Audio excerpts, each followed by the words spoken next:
On se met au travail avec quoi? En regardant la nature, on observe la nature. Ça, c'est la grande règle.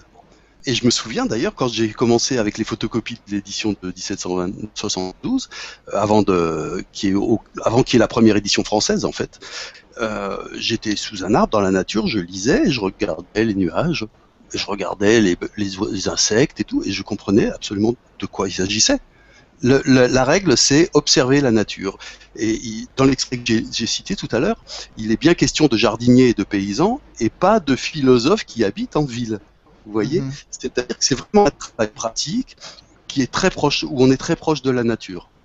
On récolte l'eau de pluie, ça se passe beaucoup avec l'eau de pluie, hein, ça fait partie des grands Mhm. travaux, avec l'urine, avec y a plein de beaucoup de choses sont expliquées, mais c'est toujours des choses très simples que l'on peut faire dans le cadre d'une ferme. D'accord.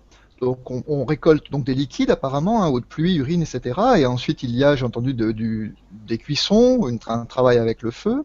On Et, apprend la fermentation, qu'est-ce oui. que la fermentation, comment, d'où, en fait, il y a deux parties dans la partie, le cœur de la chaîne d'or de mer, la première et la seconde partie, qui sont absolument caractéristiques de tout ce qu'on vient de dire.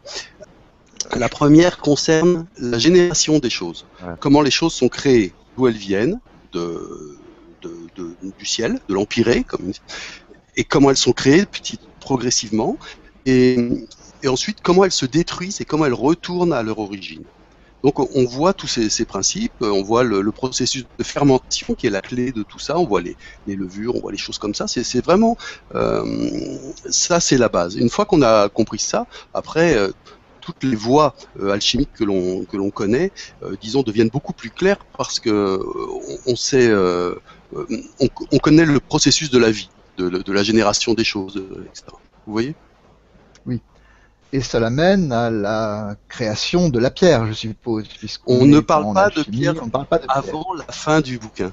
Et ça, c'est D'accord. magnifique.